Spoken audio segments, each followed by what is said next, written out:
Hello students, అందరూ ఎలా ఉన్నారు? ఈరోజు కోల్డ్ విత్ ఇన్ పోయం తెలుగులో లైన్ బై లైన్ ఎక్స్ప్లెయిన్ చేయాలని నేను అనుకుంటున్నాను. సో ఎవరైతే తెలుగులో కోల్డ్ విత్ ఇన్ పోయం యొక్క అర్థం తెలుసుకోవాలనుకుంటున్నారో వాళ్ళందరూ ఈ వీడియో మొదటి నుండి చివరి వరకు చూడండి. మీకు ఈ వీడియో బాగా యూజ్ అవుతుంది అనుకుంటున్నాను. ఆయన ఏదో కొంత నిరీక్షణ కలిగి ఉన్నాడు, అందువల్లే ఈ యొక్క సిచ్యువేషన్ని ఈ యొక్క పోయంలో కూడా ఆయన వివరించారు. అందరూ కూడా తెలుసుకోవాలి అనేటువంటి ఉద్దేశంతో 6 మనుషులు ఉన్నారు. ఎందుకు హ్యూమన్స్ అని చెప్తున్నాడంటే ఎవరి దగ్గర కూడా మానవత్వం అనేది మనకి ఈ యొక్క పద్యంలో కనిపించట్లేదు. అందువల్లనే కవి ఏమని చెప్తున్నాడంటే ఎవరికి కూడా ఇలాంటి మానవత్వం అనేటువంటిది లేదు, ఇతరులకి హెల్ప్ చేద్దాం అనేటువంటి ఆలోచన వారికి లేదు. ఓకే, అట్లాగే each one possess the stick of food so the story. So ఇలాంటి కథే ఎప్పుడు కూడా చెప్తూ ఉన్నారు ఈ పోయట్స్ అయినప్పటికీ, ఇంకా అలాగే ఆథర్స్ అయినా సరే ఈ యొక్క విషయాన్ని అందరూ కూడా చర్చిస్తూ ఉన్నారు. కానీ మనుషుల్లో మాత్రం మార్పు రావట్లేదు. ఓకే, ఇది చాలా జనరేషన్స్ నుండి జరుగుతున్నటువంటి కథ. అందుకే ఈ యొక్క పోయంని మొట్టమొదటిగా బయటకి వదలడానికి, అంటే పబ్లికేషన్ చేయడానికి వెంటనే యాక్సెప్ట్ చేయలేదు. ఎందుకంటే ఇందులో కాస్త కాంట్రవర్సీ ఉంది కాబట్టి దాని గురించి బయటకి విడుదల చేయాలని వెంటనే గవర్నమెంట్ అధికారం ఇవ్వలేదు. ఎట్లా అయితే తర్వాత మళ్ళీ గవర్నమెంట్ పర్మిషన్ రావడం, ఈ పోయంని పబ్లిష్ చేయడం అన్నీ కూడా జరిగినాయి. The first 4 lines of the poem provide a brief description of the situation in which the 6 people are accidentally trapped in an unbearable cold wave where each of the 6 people has a stick along with them. ఇక్కడ ఏం చెప్తుందంటే first లైన్లో 6 మనుషులు ఒక చోటలో కలిసి, వారు ఒక్కొక్కరి దగ్గర ఒక్కొక్క కర్రపుల్ల ఉంది, వాళ్ళందరూ కలిసిపోయి ఒక మండుతున్నటువంటి అగ్ని ఉందన్నమాట, చలిగాచుకునేటువంటి చలిమంట దగ్గర వీరు 6 కూడా చుట్టూ కూర్చొని ఉన్నారు. ఓకే, ఒక్కొక్కరు ఒక్కొక్క తెగకు సంబంధించిన వాళ్ళు, ఒక్కొక్క చర్చికి సంబంధించిన వాళ్ళు, ఒక్కొక్కరు ఒక్కొక్క మతానికి సంబంధించిన వాళ్ళు, అట్లాగే ఒక్కొక్క దానికి ఒక్కొక్క తేడా అనేటువంటిది ఉంది. కలాం అని, కలర్ అని, మళ్ళా కులం అని, లేదంటే వారి యొక్క తెగ అని, వారి యొక్క మతం అని, లేదంటే వారి యొక్క ఆర్థిక పరిస్థితిని బట్టి ఎవరికి వాళ్ళకి చాలా తేడాలు హెచ్చుతగ్గులు అనేటువంటివి ఉండడం ద్వారా ఎవరు కూడా వారి యొక్క కర్రపులను ఇవ్వలేదన్నమాట మంటలో వేయడానికి. The lines also evoke suspense as to what these people are going to do with their sticks in bleak and bitter cold. మనకేమనిపిస్తే చదువుతున్న వాళ్ళకి అసలు ఎంత చలిగాల్లో వాళ్ళ దగ్గర ఒక్కొక్కరి దగ్గర ఒక్కొక్క కర్రపుల్ల ఉంది. ఓకే, ఉన్నా కూడా ఆ కర్రని ఎవరు కూడా ఇవ్వడానికి ఇష్టపడట్లేదు. వాళ్ళు కనుక ఇస్తే వారి యొక్క ప్రాణాన్ని కాపాడుకోవచ్చు. అసలు వీళ్ళు ఏం చేస్తారనేటువంటి ఎగ్జైట్మెంట్ అనేటువంటిది మీకు ఫస్ట్ స్టాంజర్ చదివినప్పుడు మీకు ఆ యొక్క ఎగ్జైట్మెంట్ అనే దాన్ని మీరు ఫీల్ అవుతారనమాట. ఆ యొక్క ఆతృత అనేటువంటిది మీలో ఏర్పడుతుంది, వాళ్ళు ఏం చేస్తారు అనేటువంటిది. The poet moreover points out that it is a popular story and the poet takes the popular story for retelling in his poem as the story is being narrated. So ఇక్కడ ఏంటంటే పోయట్ ఎప్పుడో జరిగినటువంటి విషయాన్ని మరలా చెప్తున్నారు. Already కొన్ని పోయమ్స్లో చెప్పారు చాలామంది పోయట్స్, ఈయన కూడా మరలా దాన్ని డిస్కస్ చేయడం ద్వారా దాని యొక్క విలువ అనేటువంటిది మనుషులకు తెలుస్తుంది, మానవత్వం యొక్క విలువ అనేటువంటిది మనుషులకు తెలియాలి. అలా మానవత్వం లేకపోవడం వల్లే మనుషుల యొక్క ప్రాణాలు పోయినాయి అనేది ఇక్కడ ఉన్నటువంటి పోయట్ మనుషులకు తెలియజేయాలని అనుకున్నారు. కాబట్టి దాని ద్వారా ఈ పోయము చెప్తుందనమాట. ఈ పోయట్ చెప్పాలనుకుంటున్నారు ఈ పోయం ద్వారా ఈ యొక్క విషయాన్ని. They dying fire in need of logs but the first one held hers back for of the faces round the fire she noticed one was black. ఇక్కడ డయింగ్ ఫైర్ అంటే ఎంత భయంకరమైనటువంటి చలిగాలి అక్కడ. ఈ మంట ఏమో కాసేపట్లో అయిపోతుంది, ఇంక ఈ మంట ఆరిపోతుంది అన్నట్టుగా ఉంది. ఈ మంట కాసేపట్లో ఇంకా మంట ఆరిపోతుంది, ఎవరేం చేసినా కూడా అది ఆగదు. వాళ్ళ దగ్గర ఉన్నటువంటి కర్రపుల్లను కనుక అందులో వేస్తే ఆపొచ్చు, కానీ వీళ్ళు మిగతా ప్రయత్నాలన్నీ చూస్తున్నారేమో కానీ ఈ కర్రపుల్లు అందులో వేయడానికి మాత్రం ఎవరు ఇష్టపడట్లేదు. వాళ్ళు కనుక ఇష్టపడి ఉండుంటే ఖచ్చితంగా వారి యొక్క ప్రాణాలను వారు కాపాడుకునేవాళ్ళు. కానీ దురదృష్టవశాత్తు ఎవరికి కూడా అలాంటి మంచి మనసు లేకపోవడం చాలా దురదృష్టకరం. The fire was in need of more wood to keep on burning. ఒక మంట మండాలి, చలిమంట మండాలి అంటే చల్లగా ఉండేటువంటి ప్రదేశాల్లో, చల్లగా ఉండే దేశాలు, అమెరికా లాంటి దేశాల్లో ఈ చల్లని వారు తట్టుకోలేరు కాబట్టి చలిమంటలు ఇళ్లలోనే వేసుకొని మండుతూ ఉంటుంది అనమాట. ఆ మంటలో తరచుగా మనం పుల్లలు వేస్తూ ఉంటేనే ఆ మంట కంటిన్యూగా కాలుతూ ఉంటుంది, నువ్వు దాన్ని గ్రహించుకోగలుగుతావు. అంతేగాని ఏ ఒక్క కర్రపుల్లలు వేయకోకుండా నువ్వు వేడి కావాలి అని నువ్వు అనుకుంటే అది ఏమాత్రం కూడా సాధ్యం కాదు. ఇక్కడ వీళ్ళ దగ్గర కర్రపుల్లలు ఉండి కూడా ఒక్కరు కూడా ఇవ్వడానికి ఇష్టపడట్లేదు. The 6 people gathered round a fire to keep themselves safe and warm from the cold wave. అందరూ కూడా చక్కగా రౌండ్గా కూర్చున్నారు. ఓకే, రౌండ్గా దగ్గర కూర్చోవడం వల్ల కూడా కాస్త చలి తగ్గే అవకాశం ఉంటుంది, అది మంచి ఐడియానే. కానీ ఏం చేయలేదు వాళ్ళు. But the fire is about to die as it needs more logs of wood to keep on burning. ఆ మంట మండుతూ ఉండాలి అంటే నువ్వు చాలా కర్రలు అందులో వెయ్యాలి. చెక్క ముక్కలు కానీ కర్రలు కానీ అందులో వేస్తే అప్పుడు కానీ అది మండుతూ ఉంటుంది. వీళ్ళ దగ్గర ఇది ఉండి కూడా వాళ్ళు వేయడానికి ఇష్టపడలేదు. Okay, the first person looks at the fire and then to the 6 people gathered around the fire and sees a black man and decides not to give her piece of wood to the fire as she does not want to save a black man from the cold by her piece of stick. The first person is obviously a white woman. Okay, ఈ 6గురిలో మొట్టమొదటి మనిషి ఎవరంట? తెల్లగా ఉన్నటువంటి ఒక అమ్మాయి. ఈ అమ్మాయి ఏమనుకుంటుంది? ఆ మంట వైపు చూసింది. ఓకే, ఈ మంట ఇంకా అయిపోతుంది, ఈ మంటను మనం ఆపాలి. సరే, మరి ఈ మంటను మనం ఆపాలి అంటే మన కర్రను అందులో వేయాలి. మన దగ్గర ఈ కర్ర ఉంది, వేయొచ్చు. కానీ ఆమె ఏమనుకుంది? నేను ఎందుకు హెల్ప్ చేయాలి అనుకుంది. ఎందుకంటే ఆ 6 peopleని కూడా ఒకసారి చూసింది, 6గురిని ఒక్కసారి చూసింది అనమాట. చూడగానే సడన్గా ఆమెకి ఎవరు కనిపించారంటే నల్లగొన్నటువంటి ఒక వ్యక్తి కనిపించాడు. ఈ నల్లగొన్న వ్యక్తికి నేను ఎందుకు నా కర్ర ఇవ్వాలి? మాకు వాళ్ళకి ఎప్పుడు కూడా విభేదమే కదా, ఎప్పుడు కూడా గొడవలే కదా. సో ఎందుకని నేను వాళ్ళకి హెల్ప్ చేయాలి? నేను ఖచ్చితంగా వాళ్ళకి హెల్ప్ చేయకూడదు అని చెప్పి ఆ బ్లాక్ మ్యాన్ చూసినందుకు ఆమె తన యొక్క కర్రని తీసుకొని వెనక్కి పెట్టేసుకుంది. ఎందుకంటే ఆమెకి ఇవ్వడం ఏమాత్రం కూడా ఇష్టం లేదు. ఇచ్చి ఆ యొక్క నల్ల మనిషిని సేవ్ చేయడం అనేటువంటిది ఆమె యొక్క హృదయంలో అస్సలు లేదు. అందువల్లే తన యొక్క కర్ర పుల్లని వెనక్కి తీసేసుకుంది. ఆ మంటలో వేస్తుంటే ఒకవేళ బ్రతికేవాళ్ళు, ఒకరి తర్వాత ఒకరు పెట్టుంటే, కానీ ఆవిడ పెట్టడానికి ఇష్టపడలేదు. The next man looking across the way saw one nod of his church and couldn't bring himself to give the fire his stick of birch. ఇక్కడ ఏంటంటే ఇంకొక మనిషి చూస్తున్నాడు. క్రాస్ ద వే అంటే ఆ యొక్క ప్రాంతం అంతా కూడా చూస్తున్నాడు. అక్రాస్ ద వే చూసి one node of his church, ఒక మనిషి మాత్రం ఆయన యొక్క చర్చికి రాని వాడిని గమనించాడు. ఈయన మా చర్చికి వచ్చే వ్యక్తి కాదు, ఈయన వేరే అని చెప్పి గమనించాడు. క్రిస్టియానిటీలో కూడా తెగలు ఉంటాయి అన్నమాట. ప్రొటెస్టానిజం అండ్ కెథలిసిజం. ఓకే, అంటే ప్రొటెస్టెంట్స్ వేరు, క్యాథలిక్స్ వేరు. సో ఈ యొక్క వ్యక్తి మా చర్చికి రాడు, ఓకే, మా కమ్యూనిటీ, మా కాంగ్రిగేషన్ కాదు. సో నేను ఎందుకు తనని సేవ్ చేయాలి నా యొక్క కర్రని ఇచ్చి అని చెప్పి ఈ యొక్క పర్సన్ కూడా అట్లా ఆలోచించడం వల్ల రెండో మనిషి కూడా తన యొక్క కర్రపులను ఇవ్వడానికి ఇష్టపడలేదు. తర్వాత ఈయన తన యొక్క మతాన్ని చూసుకున్నాడు. Okay, thin leaved hard wood tree. Birch అంటే ఇక్కడ ఏంటంటే thin leaved birch wood tree. వాళ్ళ దగ్గర ఏంటంటే ఒక ట్రీకి సంబంధించినటువంటి హార్డ్ వుడ్, ఆ చెక్క లాంటి పుల్ల వాళ్ళ దగ్గర ఉంది. కానీ ఎవరు కూడా ఇవ్వడానికి ఇష్టపడకపోవడం వల్ల అది చాలా కష్టమైపోయి ఎవరు కూడా అందులో పెట్టకపోవడం వల్ల అందరూ కూడా ఆ చలిని తట్టుకోలేక వారి యొక్క ప్రాణాలని కోల్పోయారు. The second person looks around and decides not to put his stick of wood into the fire as he sees no one from his own community in the group of people. తన తెగకు సంబంధించిన వాడు కాకపోవడం వల్ల ఒక వ్యక్తి తన యొక్క స్టిక్ ఆఫ్ వుడ్ని లేదా బర్చ్ ఆఫ్ వుడ్ని, ఒక కర్ర పుల్లని ఇవ్వడానికి ఆయన ఇష్టపడలేదు. Okay, this man is again discriminatory as he cares only for people belonging to his own sect of Christianity. నువ్వు నా మతానికి సంబంధించిన వాడవైతేనే నేను నీకు హెల్ప్ చేస్తాను, లేకపోతే నేను నీకు హెల్ప్ చేయను. నువ్వు నా మతానికి సంబంధించిన వాడు కాదు కాబట్టి నేను ఇప్పుడు నీకు హెల్ప్ చేయాలని అనుకోవట్లేదు. ఎందుకంటే నువ్వు నా చర్చికి వచ్చే వ్యక్తి కాదు. సో నేను నీకు ఎందుకు హెల్ప్ చేయాలి?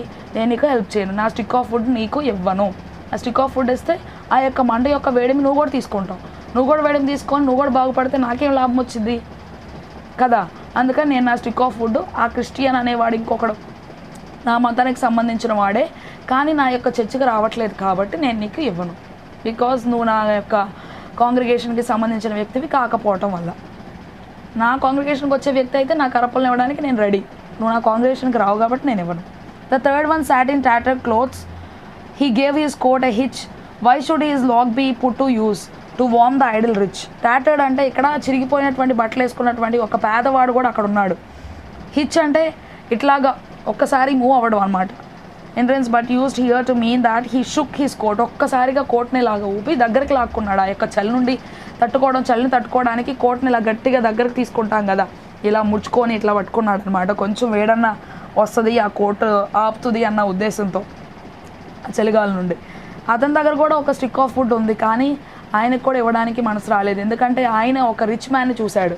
ఇగో నేను ఎప్పుడు పేదవాడిగానే ఉన్నాను, నేను ఎందుకు ఆ రిచ్ మ్యాన్కి ఇవ్వాలి, నేను రిచ్ మ్యాన్కి ఇచ్చి రిచ్ మ్యాన్ని సేవ్ చేయాలని. ధనవంతులకి పేదవాళ్ళకి ఎప్పుడు పడదు కాబట్టి నేను ధనవంతుని సేవ్ చేయాలని నేను అనుకోవట్లేదు అని చెప్పి ఆ పేదవాడు కూడా తన యొక్క కర్రపుల్ని ఇవ్వడానికి ఇష్టపడలేదు.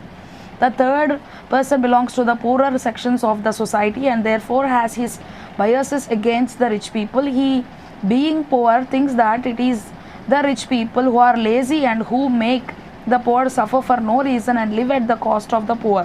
ఇక్కడ ఈయన ఏమనుకుంటున్నాడు, ఎప్పుడు కూడా పేదవాళ్ళు ధనవంతులు అనే తేడాలు చూపించేది అసలు ఈ ధనవంతులే.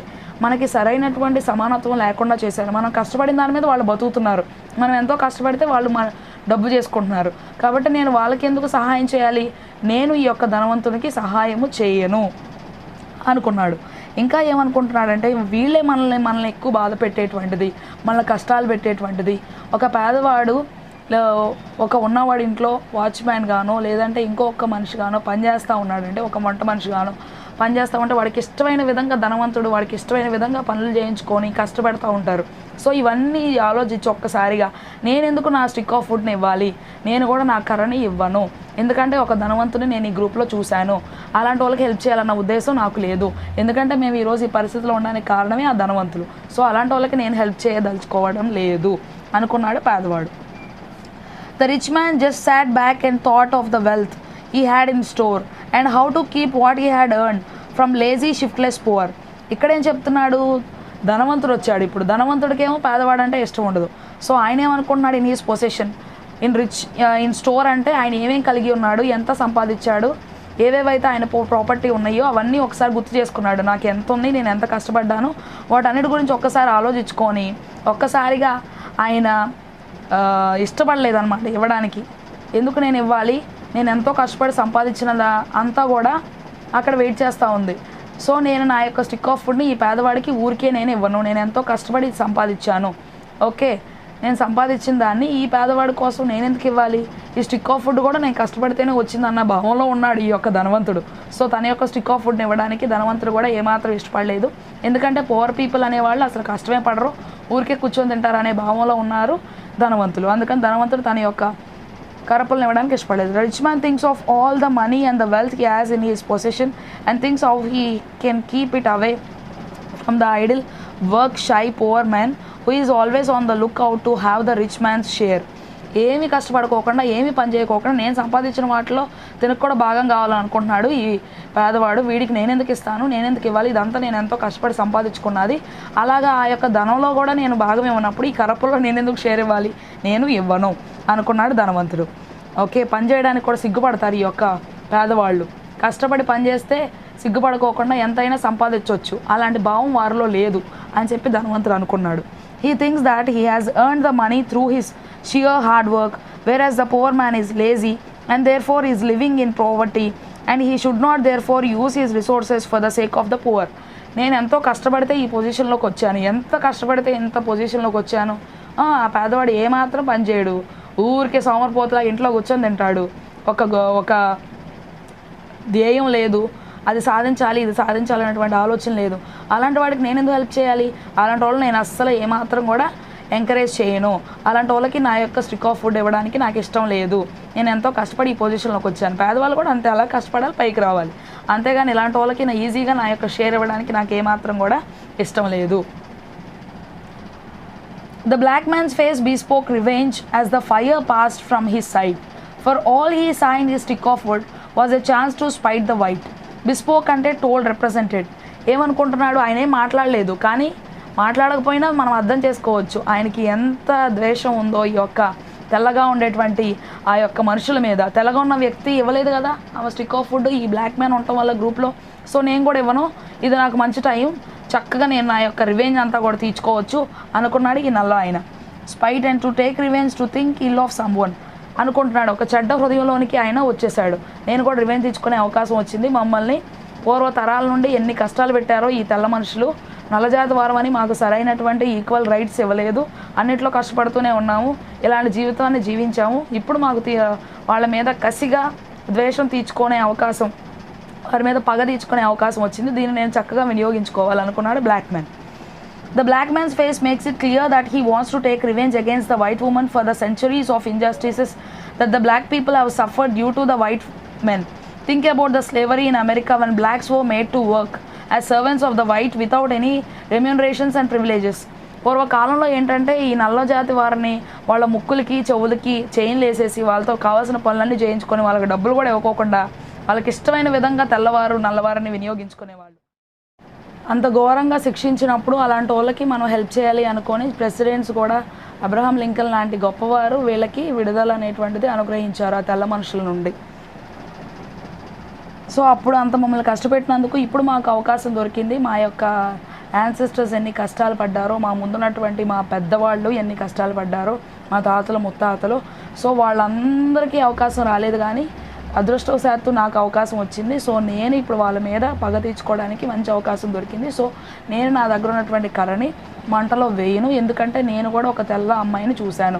ఆ అమ్మాయి తెల్ల జాతికి సంబంధించింది కాబట్టి, నేను నల్ల జాతికి సంబంధించిన వాడిని కాబట్టి, మా జాతి వారిని వాళ్ళ జాతి వారు పూర్వం ఎలాగ కష్టపెట్టారో దాని అంతటిని ఒకసారి నేను గుర్తు చేసుకొని వాళ్ళ మీద పగ తీర్చుకోవడానికి మంచి అవకాశం దొరికింది అనుకున్నాడు నల్ల జాతి వ్యక్తి. As he sees the dying fire, thought of revenge comes to his mind that he should not use his stick to light up the fire, as its warmth will also be warming up the white woman. He sees the situation as an opportunity to take his revenge against the whites. అప్పుడు ఏమనుకున్నాడంటే, నేను కర్రపుల్లను అందులో పెట్టానంటే దాని నుండి వచ్చేటువంటి వేడిని ఈ తెల్ల జాతికి సంబంధించిన అమ్మాయి కూడా, ఎవరైతే తెల్లగా ఉన్నారో ఆ అమ్మాయి కూడా అనుభవిస్తుంది. ఆ అమ్మాయికి ఈ వేడి వెళ్ళడం నాకు ఇష్టం లేదు. వేడి వచ్చిందంటే మిగతా వాళ్ళందరికీ కూడా నాకు ఇష్టమే, ఆ తెల్లగున్న ఒక్క అమ్మాయికి కూడా నాకు ఇష్టం లేదు. అందుకని నేను కూడా నా యొక్క కర్రపుల్లను అందులో పెట్టను. ఆల్రెడీ అక్కడ మంట ఆరిపోవడానికి సిద్ధంగా ఉంది. అలాంటి టైంలో తను ఆ యొక్క డెసిషన్ తీసుకున్నాడు. ఎందుకంటే ఆయన కూడా పగ తీసుకోవాలన్న నిర్ణయం ఆయన తీసుకున్నాడు అనమాట. పగ తీర్చుకోవాలి ఖచ్చితంగా తెల్లవారి మీద అనుకున్నాడు. The last man of this forlorn group did not accept for gain, giving only to those who gave, was how he played the game. ఇక్కడ ఫోర్లోన్ గ్రూప్ అంటే ఈ సాడ్, ఈ బాధాకరమైనటువంటి గుంపులో ఉన్నటువంటి 6వ వ్యక్తి ఎలాంటి వాడంటే, నువ్వు నాకేమన్నా ఇస్తావా, అప్పుడే నేను నీకు కూడా ఇస్తాను. నువ్వు నాకు ఇవ్వకోకుండా నేను నీకేమివ్వను. కొంతమంది మనుషులు అంతే కదా, మా ఇంటికి వచ్చినప్పుడు ఏం చేస్తారు, మీ ఇంటికి వచ్చినప్పుడు ఏం పెడతారు అంతే. ఎంతసేపు వాళ్ళు పెడితే మనం తిందాం అనేటువంటి ఉద్దేశంలో ఉండేటువంటి వ్యక్తి అనమాట ఈయన కూడా. నువ్వు నాకేమన్నా ఇస్తే నేను కూడా నీకు ఇస్తాను, అలాంటి ఉద్దేశంలో ఉన్నాడు ఈయన. అందుకని ఈయన ఏమనుకుంటున్నాడు, మీరెవ్వరు 5గురు ఇవ్వలేదు కాబట్టి నేను కూడా ఇవ్వను. మీరు ఒకవేళ ఇచ్చుంటే నేను కూడా ఇచ్చేటువంటి వాడిని ఆ కర్రపుల్ని. అందువల్ల మనం మంట వేడయ్యి ఆ వేడిని మనం గ్రహించుకొని ఈ యొక్క చల్లగాల నుండి విడుదల పొంది రక్షింపబడేవాళ్ళం, మన ప్రాణాలని కాపాడుకునేవాళ్ళం. ఓకే అనుకున్నాడు ఆయన. The poet says that the sixth man of this sad group is a selfish man who thinks of nothing but himself and does nothing if profit is not guaranteed in it. ఎప్పుడైనా లాభం కలిగితేనే నేను ఆ పని చేస్తాను, అందులోకి దిగుతాను. లాభం లేదు అంటే నేను ఏమీ చేయను, దానిలోకి అసలు దిగాలని కూడా అనుకోను. ఎవరైనా ఏదైనా చేసినందుకు లాభం ఉంటేనే దానిలోకి నేను ఎంటర్ అవుతాను. లేదు నాకు దానివల్ల లాభం వచ్చేది ఏమి లేదు అనుకుంటే అసలు నేను ఆ పని చేయను, దాని వైపు కూడా నేను చూడను. కాబట్టి ఇక్కడ కర్రపుల్లను ఇవ్వడం వల్ల నాకు వచ్చే లాభం ఏమి లేదు, ఎవరు ఇవ్వలేదు, నేను ఎందుకు ఇవ్వాలి అనుకున్నాడు 6వ వ్యక్తి. He thinks that it would be unprofitable to use a stick to light up the dying fire to warm other 5 people. నన్ను నేను కాపాడుకోవాలంటే నేను స్టిక్ ఆఫ్ వుడ్ పెట్టేదేవాడిని, కానీ ఇక్కడ 5గురు ఉన్నారు, వాళ్ళందరికీ నా స్టిక్ ఎందుకు ఇవ్వాలి అనుకున్నాడు ఈ సెల్ఫిష్ మనిషి. ఏంటంటే స్వార్థ భావం కలిగినటువంటి వాడు, ఎప్పుడు నేను నా కుటుంబం నా జీవితం అనుకునేటువంటి వారు ఉంటారు కదా, అలాంటి వాళ్ళకి సంబంధించినటువంటి వాడు ఈ 6వ వ్యక్తి. నేను నా బాగోగు చూసుకుంటాను, నా పరిస్థితులే చూసుకుంటాను, ఇతరుల సంగతి నాకు అనవసరం అనుకునే వ్యక్తి. ఎవరైనా నాకు హెల్ప్ చేస్తేనే వాళ్ళకి నేను హెల్ప్ చేస్తాను అనుకునేటువంటి వ్యక్తి. Their logs held tight in death's still hands was proof of human sin. They didn't die from the cold without, they died from the cold within. So ఇక్కడ మనం చూసేది ఏంటంటే, వాళ్ళు చనిపోయింది వాళ్ళ హృదయంలో ఉన్నటువంటి చెడ్డ హృదయం, వాళ్ళ హృదయంలో ఉన్నటువంటి చెడుతనాన్ని బట్టే వాళ్ళు చనిపోయారు, కానీ బయట ఉన్నటువంటి చలిగాలి వల్ల వారు చనిపోలేదు. ఆ కోల్డ్నెస్ ఏదైతే లోపల హృదయంలో ఉందో దానివల్ల చనిపోయారు, అంతేగాని బయట ఉన్నటువంటి చల్లగాలు కారణమే కాదు వాళ్ళు చనిపోవడానికి అని పోయెట్ మనకు తెలియజేస్తున్నారు. లాగ్స్ అంటే pieces of wood or stick that all 6 had. 6గురు దగ్గర ఉన్నాయి, ఒకరి తర్వాత ఒక్కొక్కరు పెట్టినా కూడా అందరూ కాపాడుకునేవాళ్ళు వాళ్ళ లైఫ్ని కాసేపటి వరకు. తర్వాత ఏమైనా జరిగేదేమో, కానీ ఎవరు కూడా అలాంటి ఆలోచన రాలేదు. అలాగే ఆ యొక్క కర్రపుల్ని జాగ్రత్త గట్టిగా పట్టుకొని ఉన్నారు. అలా పట్టుకొని వాళ్ళ యొక్క జీవితాలను వారు ముగించేసుకున్నారు. Thus all the 6 people hold their sticks tight in their own hands, and none of them gives their stick on the dying fire, as each one thinks about his or her own reason for not doing so. So ఇక్కడ ఏం చూస్తున్నామంటే, ప్రతి ఒక్కరు కూడా ఇతరుల వైపు చూస్తున్నారు, వాళ్ళు ఇస్తారేమో అదేదో నువ్వే ముందు ఇచ్చావంటే ఇంకొకరు కూడా నిన్ను చూసిస్తారుగా.